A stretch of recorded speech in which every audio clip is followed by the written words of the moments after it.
Welcome, everyone, to the Chris Parrish Podcast, episode 117.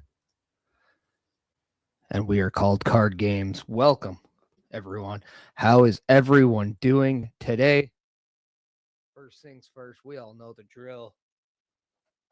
We got to thank the people that helped us get together. That is Beercade YEG, located at 105 482nd Avenue in Edmonton, Alberta, Canada.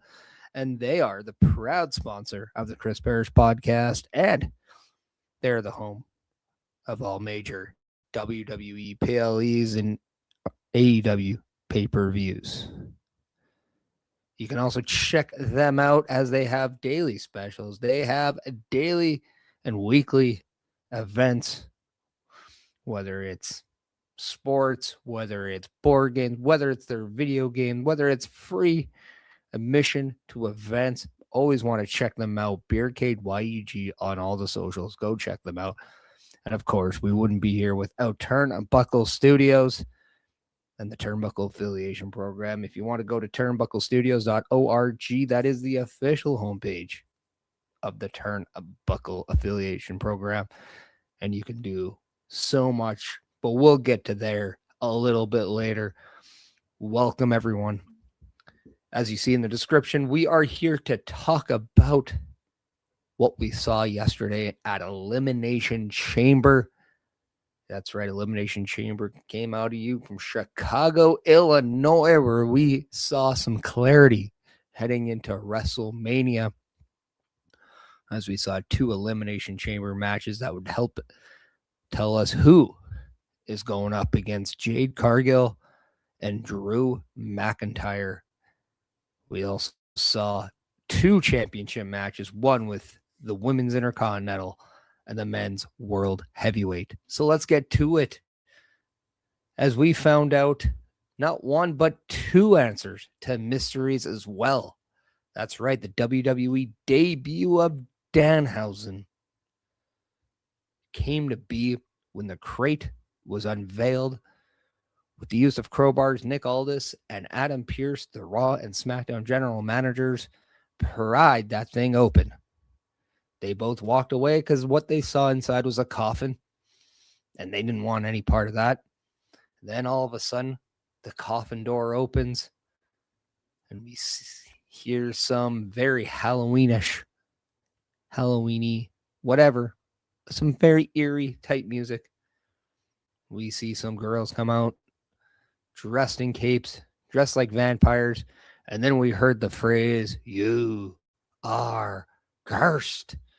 And Danhausen comes out to a mixed reaction. It's the Chicago faithful, definitely passionate, definitely proud, reacted very well, but I think a lot of people were exactly happy that it wasn't a Chris Jericho. It wasn't somebody maybe larger, like a main event player. But what they did get was an introduction to Danhausen. And I think this is what a lot of people might be missing with Danhausen, outside of the fact of this could very well be your first impression of Danhausen. But that goes to my point. Think of this as not so much as a surprise gone wrong, but think about this as an introduction to somebody new. WWE's introduction to Danhausen. If you knew Danhausen from AEW and from various independent circuits, awesome. You know what you're getting into. But if this is the first time you're seeing Danhausen, take the time to learn. Take the time to figure him out. And then if you don't like him, you don't like him. But if you do, you do. As we got Fate Bias coming in, saying hi, hello, how are you doing? Good to have you here. Hopefully you're having a great Sunday.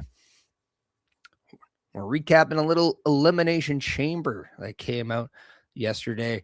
Danhausen being revealed as what was in the crate. He handed Michael Teeth a jar of teeth because that's his thing. He's a little weird. Although I think Wade Barrett probably had one of the best lines that just went under the hill. He told Michael Cole, congratulations on finally getting his first set of dentures. I thought that was hilarious. But nonetheless, to the Chicago fans, they booed, they cheered. They weren't sure what to expect because a lot of people looked at this as a surprise, maybe not hitting the mark. And I'm telling you, this is an introduction to Danhausen inside WWE. And I think we all need to find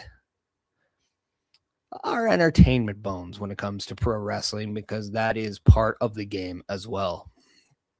And that is what Danhausen represents, the entertainment aspect. And yeah, if he's not your cup of tea, he's not your cup of tea.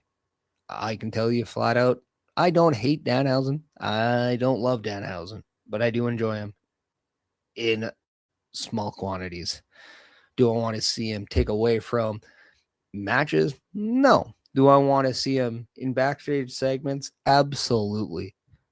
Am I curious to see what they're going to do, or what WWE, are going to do with Danhausen? I'm very much so. Because again, I got to say, this to me is an introduction of Danhausen in WWE. So for that, I enjoyed it. It was different. We haven't seen the mystery crate. We haven't seen kind of that. It does give me reminders of when Chris Jericho did start in WWE, mixed in with the egg that we saw back in the late 80s when the gobbledygooker came out. I think it was a good little tribute to those kinds of introductions, but at the same time, met with a little bit of a modern twist. Also, I think the theme song to Danhausen is kind of catchy. So I can't wait till that gets dropped, just so we can use that on all of our Instagram and TikTok reels, because we know we're gonna. We also found out who the mystery man was, but we'll get to that when we get to the main event of the night. The opening match saw the Women's Elimination Chamber as Alexa Bliss, Asuka, Rhea Ripley, Tiffany Stratton, Kiana James, all were in that chamber, as well as Raquel Rodriguez. And I thought Kiana James stood out in this match. Why? Because I thought going in, clearly she was the most inexperienced. Clearly she was the most unproven going into this match. But I loved her aggression. I loved everything she was doing in this match, because it just gave you a different side of the performer Kiana James is. I was talking with a buddy who I was watching this show with, and I said, when Trish Stratus came in to the scene, she managed Test and Albert. She was more or less a visual attraction. Then she starts wrestling just a little bit, and she wasn't good to start. Not a lot of us are. And then over time, we start seeing Trish Stratus put together some good matches, and that became more of the status quo of what to expect with the performer. And I think if Kiana James is to do this exact same thing, and in that time, find out what her presentation is and evolve it in that real time, I think Kiana James is going to be a strong player in the women's division. I really do, especially if we get more performances like the one we saw from her last night. I thought Raquel Rodriguez also did very well in this match. She was very dominant. I loved the power bomb into the chamber itself, and then turn around and then just heave Rhea Ripley over the top rope onto the mat. Just looked great. I love the fact that we saw the aerials go to Alexa Bliss, who was the smallest person in this match, had to use that to her advantage. And I think that's one of Alexa Bliss's strengths, is knowing she's not the biggest person in the fight, but she can be the smartest. And because of that, she's using every aspect of the chamber, whether it's climbing up the cage part of it, or if it's jumping off the pod itself. she's definitely very equipped and very knowledgeable of knowing how she is going to get that upper advantage when things like power and strength are not your strong suit. We got Chris Best coming in and saying on the PLE Patrol last night, we talked about how the chamber producers are produced new stars. And last night, I feel we got some star maker performances for Raquel, Kiana, and Javon and Trick Williams last night. Now, we'll get to the men's a little bit later. But yeah, I thought I wasn't surprised with what I got out of Raquel Rodriguez. I think she has become a lot more consistent of an in-ring performer, and to the point where I think a lot of people want to see more definitive direction with Raquel Rodriguez instead of just being in the shadows of a Liv Morgan or even necessarily being partnered up with Roxanne Perez. And with Roxanne Perez out for the meantime, just with her injury, I think she's very close to coming back, if I'm not mistaken. And then with Liv Morgan going on to WrestleMania as the winner of the Royal Rumble, facing Stephanie Vecchir, I think we want more of a pathway for Raquel. For Kiana James, I think that was a very definitive performance from her. Easily her best in-ring performance of her career. But where does she go? How does she take this off? Because I can guarantee you in a month from now, if she doesn't do anything to keep that momentum rolling, we're just going to talk about, hey, remember the one time where she actually had a great showing? Yeah. She hasn't done much lately. So we don't want that. We don't want to be talking about Kiana James in that light. We want to see her keep this ball rolling and keep that momentum going. And that's why I think focusing on the consistency of her performances mixed in with the evolution of the character, I think will do just that. I thought Asuka was very, very aggressive in this match, and it just shows me just how valuable she really is in a match. When we got somebody new like Kiana James, we have somebody who's still finding kind of their niche again after losing the championship in Tiffany Stratton. We're seeing kind of Alexa Bliss. I mean, this is really one of her major single matches. I mean, yes, it's 6 individuals in this match, but it's a one-on-one type of match. So for Alexa Bliss, she's still kind of finding her spot a little bit too. Although I'm not really as worried about her. And then you have Rhea Ripley, who is arguably the best female performer on the roster. But you see Asuka really taking in that leadership of keeping everything structured in the match while she's in, along with keeping that kind of just the style of being aggressive and the flow of the match going. I thought she was fantastic and very crucial to why I feel that match was presented the way it was. We did eventually get to Rhea Ripley as the last or the second to last entrant, and what I liked about her, she really added that big time feel to this match. And I know a lot of people can be very pro Rhea Ripley. A lot of people are very, it's always Rhea Ripley. Can we try somebody new kind of a thing? But I think the one thing what we saw about Rhea Ripley last night was very definitive is it's a different feel when she's in the ring. She definitely feels more main event than anyone else in that match. And I think that's just the aura that she presents. I think that's also just the expectation in terms of performances. When it comes down to character and performance and all that, she has everything. And she's very confident in where she is, who she is, and what she's doing. And I think she's just on a different level than anyone else. And that's why I think she was in this match, to add that feeling. Because again, they're all vying for a chance to face Jade Cargill's WWE Women's Championship at WrestleMania. And then we had, again, Tiffany Stratton's in that match, and I think she is on that up and up as we have a Star 3 game coming in saying, morning, good morning, how are you doing?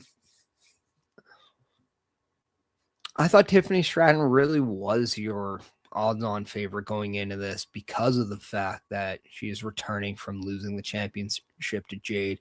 She doesn't have that clear path necessarily yet to WrestleMania. She hasn't had a rematch for that championship, so it makes sense that maybe we're going in that direction. However, over the last couple of weeks, she's starting to do something with Chelsea Green, and that's starting to get a little bit of traction. And because of that, I think it makes all the sense in the world that we don't rush Tiffany Stratton all the way back to the main event spot over the championship, and we get a little bit of a curve thrown our way. We're seeing just subtle changes with the performer. She's going away from the pink. She's going away from, that Barbie girl comparison. She's going away from kind of that preppy kind of personality. And there's more of that athletic and serious performer in Tiffany Stratton now. And because of that, I think it's very important that we see that there's not perfection in this character. And because of that, there's going to be some speed bumps along the way. And that speed bump, I think, is Chelsea Green. And I think that is the direction WWE is going now with Tiffany Stratton. So I really like that. So yeah, obviously Rhea Ripley winning this match. She pins Tiffany Stratton to get that 1, 2, 3. Raquel Rodriguez, and the only one who pinned more or had more than one elimination. She had 2, and she took out both. I believe it was Kiana James and was it Alexa Bliss at the same time? It was either Alexa Bliss or Asuka, but she got 2 at the same time. And it was nicely done. It was nicely done. Shows you the dominance of Raquel Rodriguez. And it was Asuka because Kiana James got Alexa Bliss out. So that's what it was. So, yeah, nothing but great. I think Rhea Ripley winning this match, going on to face Jade Cargill. I know the big question and concern, well, Jade Cargill might not be the champion. She will be. She won the title how long ago? She's had one defense. You think she's going to defend it before WrestleMania? Come on. Rhea Ripley, Jade Cargill, that is going to be your match at WrestleMania. There's no and if buts about it because that is the money match right now. With what you have, you need Rhea Ripley, who is one of your top draws. You got Jade Cargill, who is one of your top potential draws. And because of that, I think this is the match you're going with at WrestleMania. We then go to a couple single matches as we get Becky Lynch versus AJ Lee, and AJ Lee's having her first match, her first singles match in 10 years. She's vying for the Intercontinental Championship, and I thought for the most part this was a very, very average match. And I'm going to say average match because it's exactly what I was expecting. I think easily both performers can and will do more on a second match. I think this was done by design. I didn't dislike this match, but I thought there was a lot of safe play. Obviously, there's a lot of rust coming off of AJ Lee. Not only does she come back, she's not the most active. She's also hasn't been in the ring one-on-one, like I said, for the better part of 10 years. So we could expect a couple of hiccups here and there. A little couple of things maybe not going at full speed or, 100%. But with Becky Lynch, we do see that occasional slip up where she goes for the easy way out. It gets caught. She tried to go after the top turnbuckle. She takes it off. Tries to throw AJ Lee's head from her. Referee Jessica Carr stops it, prevents it. And eventually AJ Lee moves out of the way from when Becky Lynch was rushing her and ends up hitting her face, and that leads to the finish. But I also want to tailgate all the way back to an incident where we saw a referee, Jessica Carr, going down on contact, and it really looked like we were going to see Becky Lynch get the win there. And we got kind of a false finish there. And I thought that was really good to kind of hook you back in and really get that hope back. Because anytime we see something like that happen, it all seems like it's like, oh, really? They're just going to cheat and this happens. But we see that kind of resilience out of AJ Lee. And I thought that was a really strong thing to add to AJ Lee in this match, because I think it just adds that believability as the performer. I think there's a lot of love for the individual and as the overall performer, but I think in the in-ring aspect of her performance, she just needs a little bit more drama and a little bit more ability to create that drama, and I think this did just that. Now, we did get another tap-out win for AJ Lee. That now marks 3 times that Becky Lynch has tapped out to AJ Lee. Obviously, we had WrestlePalooza with the mixed tag. We then had War Games. And then now we have this. So eventually, this story has to end. And I think the story must end with a clean fall. Now, I do think eventually we're going to get Becky Lynch back to being a babyface at some point. I think there's money in Becky Lynch versus Liv Morgan over the championship. I also think there's money on Stephanie McMahon versus Becky Lynch staying as a heel. However, with this match, I think this is a clear cut that we're going to stay in the same direction and we're going to go all the way to WrestleMania one last time. Why? Because in Becky Lynch's eyes, Jessica Carr was okay with Becky Lynch's face hitting the exposed turnbuckle, but not okay with AJ Lee's. And there, I think we're going to get Becky Lynch complaining.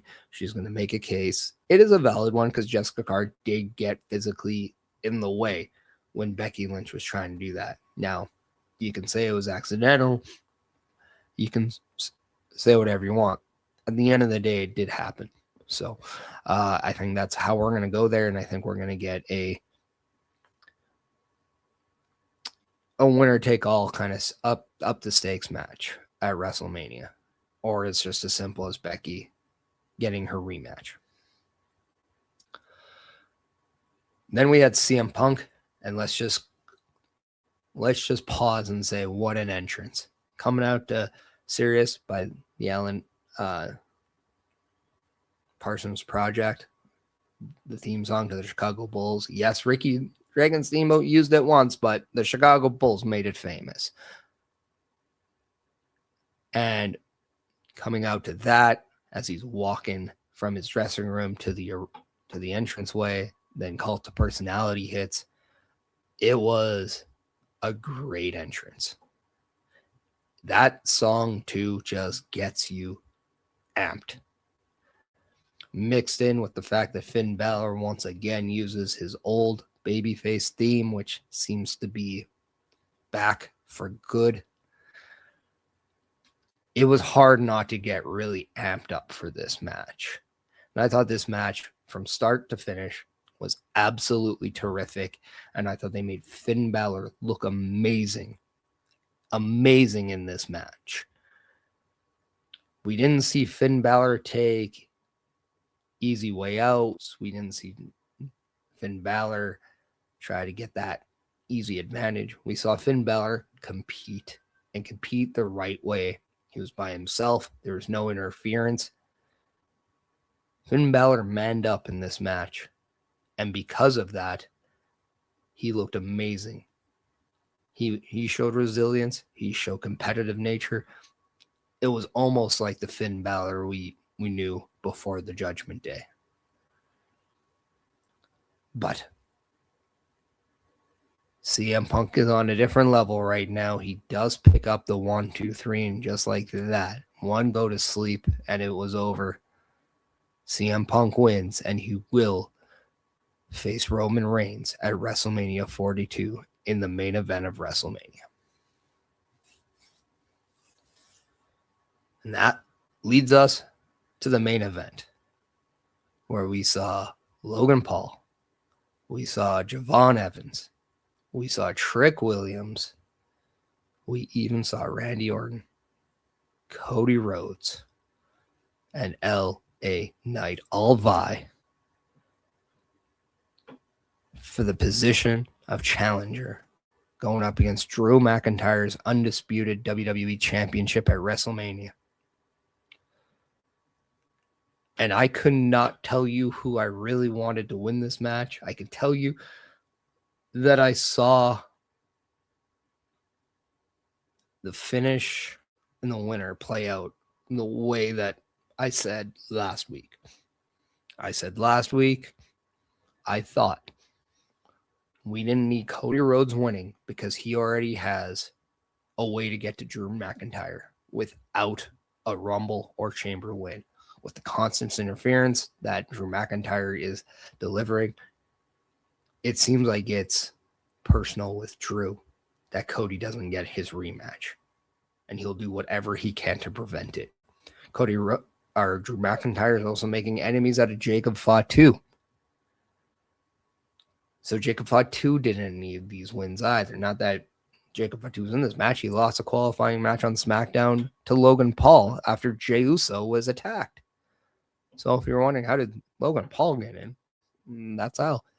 And once again, Drew McIntyre gets involved in that match to prevent Jacob Fatu from winning.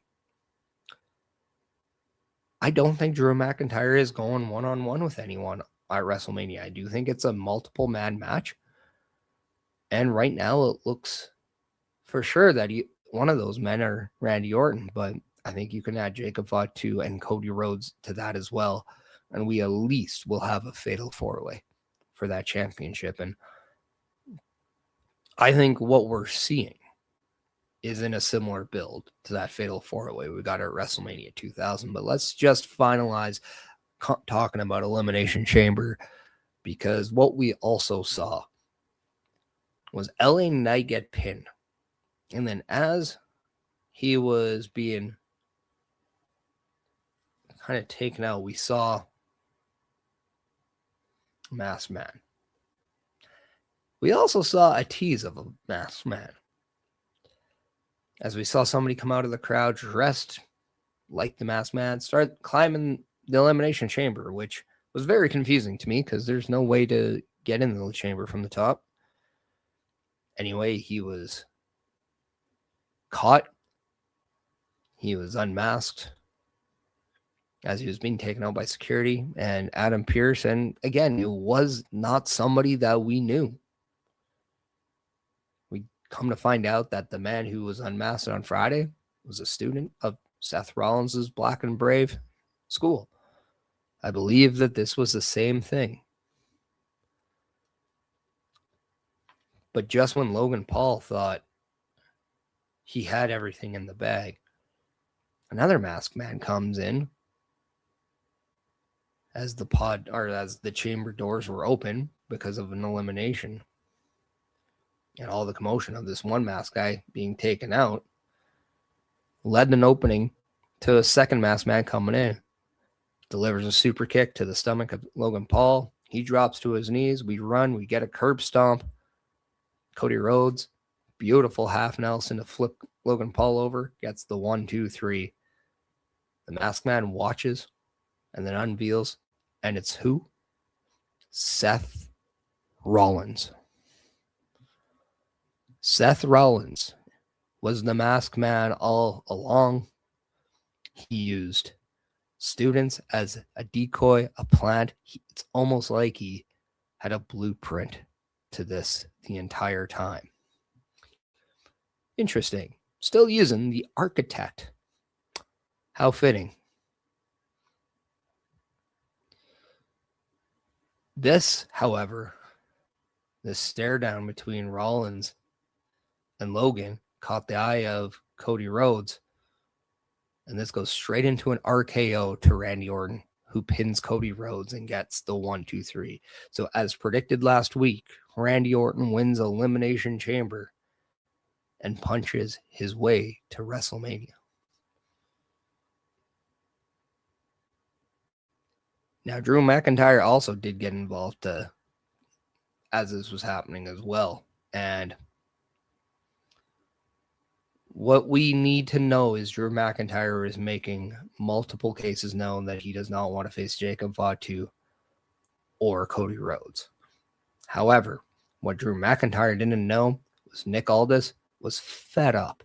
So in the post-show, Nick Aldis takes to the post-show panel to announce this coming Friday, Drew McIntyre will defend his championship against Cody Rhodes.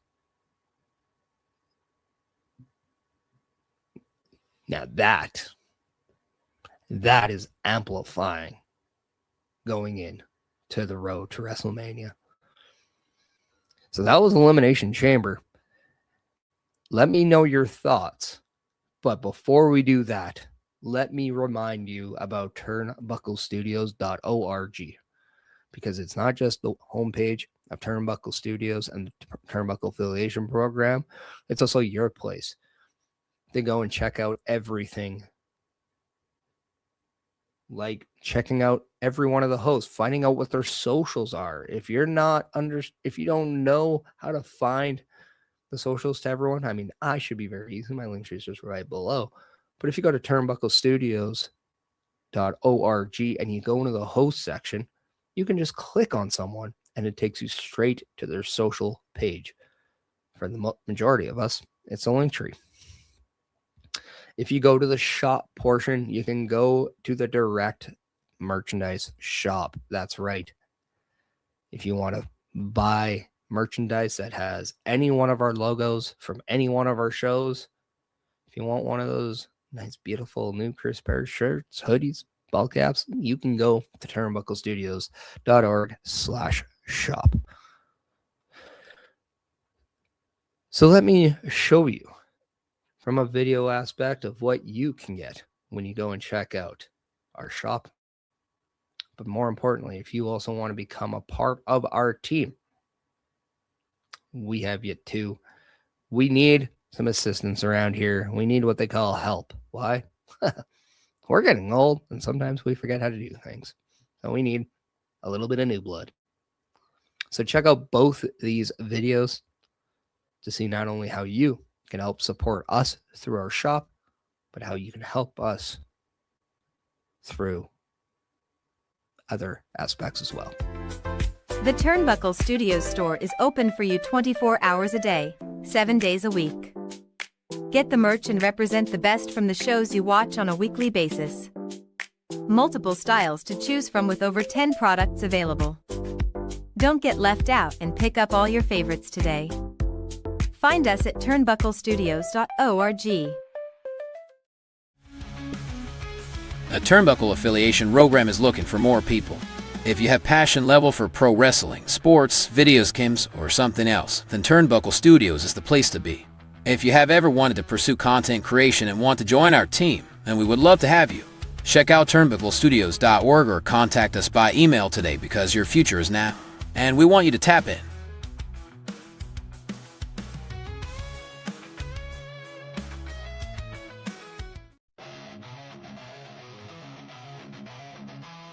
Turnbuckle Studios and the Turnbuckle Affiliation Program bring you the week of streams. All times are in Eastern Time. Monday nights you get the Locker Room Breakdown at 7 p.m., followed by the Raw Patrol at 8 p.m. Tuesday brings you the flagship show, Turnbuckle Talk, at 8:05 p.m. Wednesday we play games with the PlayStation Showcase at 8 p.m. Thursday we go TNA as we brace for Impact at 9 p.m. On Fridays, join us for the SmackDown Security Detail at 8 p.m. The weekend brings you Saturday Night Gaming at 8 p.m. On Sunday, be sure to catch the Chris Parrish podcast at 12:15 p.m. And later that night, we have the Boar's Nest at 8 p.m. Be part of the shows and join the chat every day. And please visit turnbucklestudios.org.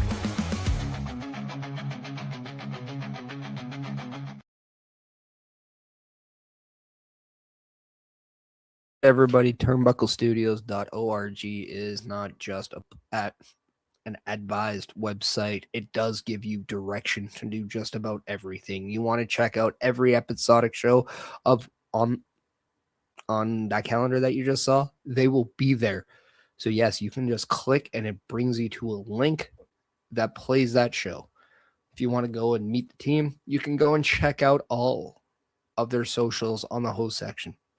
And if you want to go and purchase anything, that shop option is available as well as /join after org, and you can see if you can become a new member of the Turnbuckle Affiliation Program. So that turnbucklestudios.org is definitely a very helpful tool for us. So we appreciate if anybody can go and check that out and see if there's anything that they enjoy. On that note, I also want to let everybody know that Saturday, March 7th, NXT is coming to you with Vengeance Day, and your boy is definitely doing a watch party for that. So if you want to check Linktree/Chris Parrish down and check out all of the socials to find out which ones are going to be playing it, please do so, because right here is the NXT Vengeance Day watch party. Make sure you're checking that out. The time is at 7 p.m. Eastern time. So make sure you know what time that is if you're in a different time zone.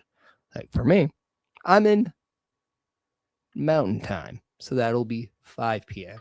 If you're looking at Pacific time, that will be 4. So make sure you're checking that out at March 7th. Now, this episode is called Card Games for a reason. We said we're going to fantasy book WrestleMania 42 with the information that we know, and damn it, we're doing that. We got 2 nights of WrestleMania, and guess what?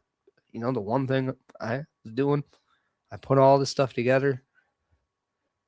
We're going to have people that aren't necessarily going to be major parts of WrestleMania. There's just a lot of talent. Even if you do 8 matches a show, so 8 on day 1, 8 on day 2, you're still going to leave out some people. It's crazy. So let's get it right to it. For the Intercontinental Championship, I think Dirty Dom Mysterio is going to defend against Finn Balor. And the reason why I go there is very simple. I was thinking with Finn Balor not wanting the help, we're going to see Dominic Mysterio put the knife in the back of Finn Balor. Now, we didn't get that, but what we will get is one Dominic Mysterio defend his Intercontinental Championship tomorrow on Raw against Penta, and he has openly stated he wants the help. So I think maybe he'll say the wrong thing, as he does, to Finn Balor after, if he is successful, and say, look, I'm a champion because I take help. You're not a champion because you say you don't want it. Now, even though it'll be true, it's still word you don't say to your brother. And that, I think, will then lead to a match between Dom and Finn. And I wouldn't even be surprised if JD McDonough is potentially added in some way, shape, or form. Because, I mean, he's caught in the middle. Maybe, just maybe, he'll be the special referee. Next up, I have a very open United States Championship match. In fact, I have a 6-man scramble match for the United States Championship. I have Carmelo Hayes defending his championship against Ilya Dragunov, Matt Cardona, Johnny Gargano, Trick Williams, and Javon Evans. Why? Because it's an open challenge scramble match. And because of that, I got to find a way for Javon Evans in there. So that's where I threw him. And yeah, for match 3, I actually can go a multiple different ways. This is your Gunther match for WrestleMania. Now, there's a lot of people speculating that it could be Rey Mysterio or Dragon Lee. I'm going to choose neither one, and I'm going to go to another person of Gunther's past, and that is Penta. And the reason why I'm going there is not because of the career killer aspect, which could be the case if he chooses to go after Rey Mysterio. But I think Penta can fight for the legends. He can fight on behalf of the AJ Styles, the John Cenas, and even Rey Mysterio and Dragon Lee's of the world. And I think you have a strong belief on someone who can stand up to Gunther. And that's why I'm choosing Penta to be Gunther's opponent at WrestleMania. Now we know from last week's SmackDown, we're going to get new number one contenders to the tag team titles currently held by the MFTs. But I still think the Wyatts are going to find a way. Well, the Wyatt Six, are still going to find a way to become those contenders. I think there's going to be a high stakes match at WrestleMania between the MFTs and the Wyatts. And maybe, just maybe, this is where we get to a little bit more demonic type way. I think we very well could get one of those cinematic matches, or maybe we even get a straight up like Hell in a Cell for the tag team titles between the Wyatts and the MFTs. And maybe, just maybe, not only are there tag titles on the line, but we see that lantern held by Uncle Howdy to end this feud. Next up, I have that returning Intercontinental Championship match we were talking about with Becky Lynch going up against AJ Lee. And yes, I do think this is the end of the feud. And yes, we can go the way of Cody Rhodes and Seth Rollins, where AJ Lee just wins all the time, like Seth Rollins lost every match to Cody. But I actually do think we see AJ Lee drop the Intercontinental Championship, and just maybe, we have a moment of respect between Becky Lynch and AJ Lee, and that this is what ends this feud. Next up, we have Io Sky versus Asuka. And I know a lot of people are wondering, why and how did you come up with this? And it's very simple. Rhea Ripley won the Elimination Chamber. She is not going to be involved in the tag team title scenario at WrestleMania. Therefore, neither will Io Sky in terms of the Rio tag team. So what is next? And I had a thought of, we all know we're seeing Asuka kind of berate Kairi Sane. So what if Asuka makes fun of Io Sky being lonely, as maybe a backstage segment happens? Rhea Ripley and Io Sky have a match of why Rhea's going to be focusing on the championship going to WrestleMania. They have that understanding that they will go their own ways on a temporary basis, and because of that, maybe Asuka comes in and makes a joke. I think Kairi Sane maybe just asks for the first time to help. And with their history, with their obvious emotions attached to their past and and just kind of their friendships and all that, I think Io will have a soft spot for Kairi Sane, and because of that, could want to help break Kairi Sane free from Asuka. So the match would go Io versus Asuka. If Io wins, Kairi Sane is free from Asuka. But if Io loses, she replaces Kairi Sane as that new kind of berated individual. It's kind of like a prospect to being in the club, if you want to think like Sons of Anarchy terms. Right now, I look at Kairi Sane as the prospect. She would go and level up, where Io Sky would then become the new prospect for Asuka, who's obviously the president of that. I then go to what I'm going to say is the semi-final match of night one, and that is Drew McIntyre defending against Randy Orton versus Jacob Fatu and versus Cody Rhodes. And I do believe that this is a match where we might see everything go completely nuts. I do think the Randy Orton, Aleister Black stuff has legs, and I would like to see this kind of continue.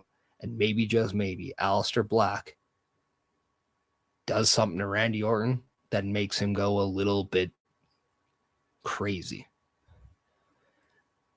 I think, if I'm predicting this, I think Jacob Fatu walks out of WrestleMania your new undisputed champion. And then we would get Drew McIntyre and Jacob Fatu on the PLE or a SmackDown after WrestleMania as that rematch. Jacob Fatu wins, and that's where we would get the heel turn of Cody Rhodes. And it was Cody Rhodes who made it look like it was Drew McIntyre that attacked Jacob, but it was really him from the get-go.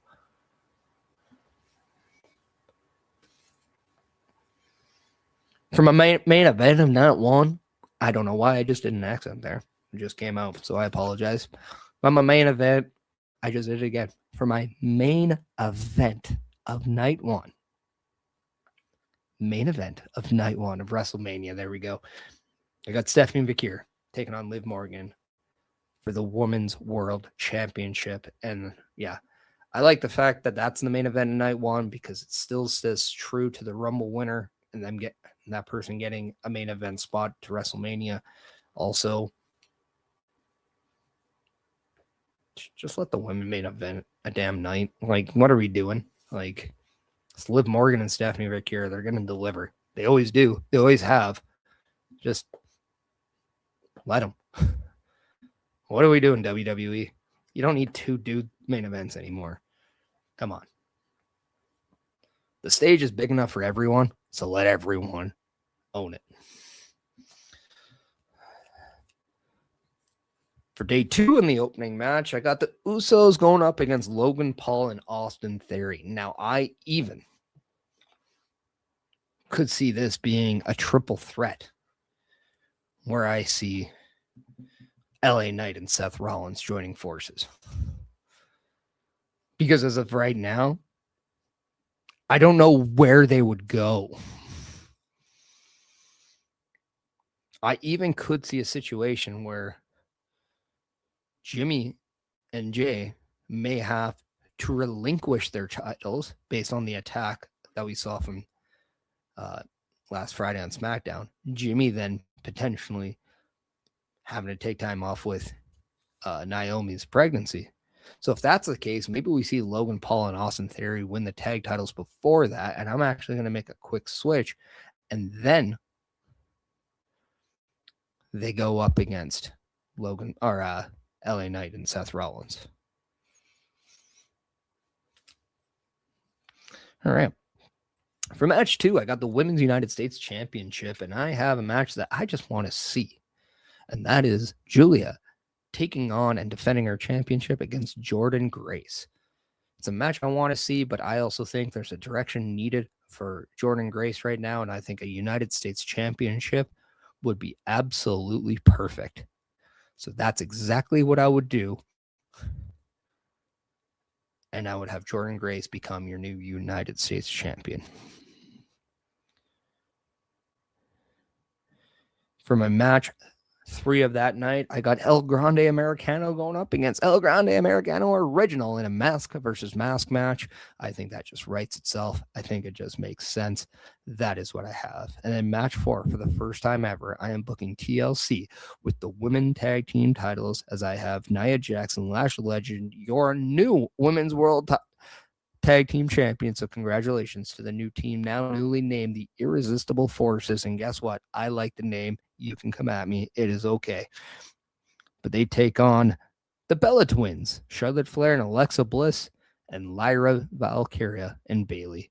So 4 teams, TLC, first time at WrestleMania, women's tag titles. That's what I have. For match 5, I got Brock Lesnar coming out to his open challenge, and is answered by Oba Femi. And yes, that's the match I think we're all expecting. That's the match I'm going with. That's the match I want to see as well. And then next, we have Tiffany Stratton versus Chelsea Green. I think this match is something that allows Tiffany Stratton to kind of get that new direction. That's not for a title. I think Chelsea Green needs a WrestleMania match. I think she deserves one. I think we have to have it. Chelsea Green, Tiffany Stratton there.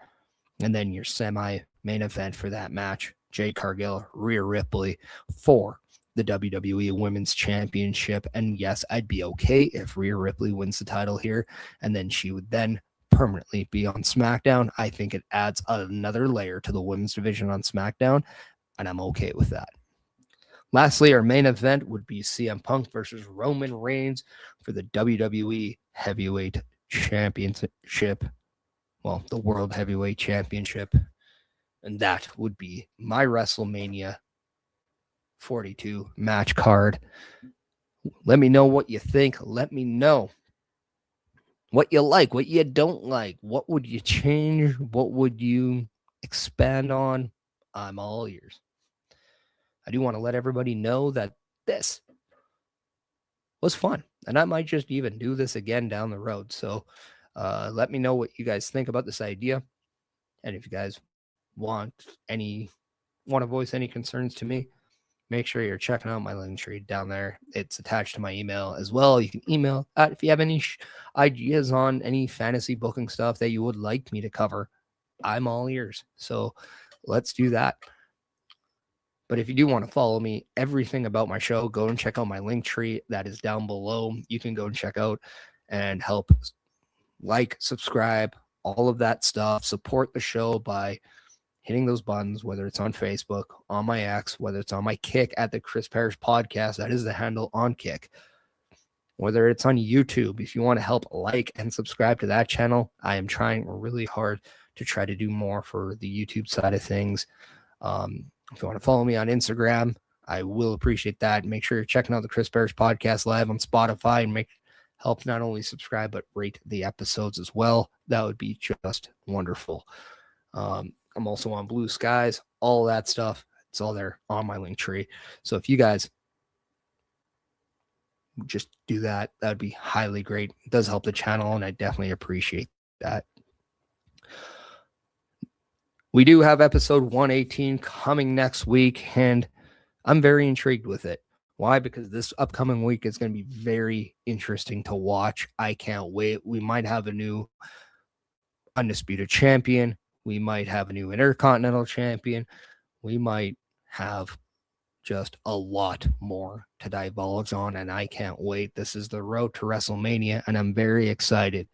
But 118 is next week, and I'm going to give you a little sneak preview of what that is. We are cursed. That's right. How are we not cursed?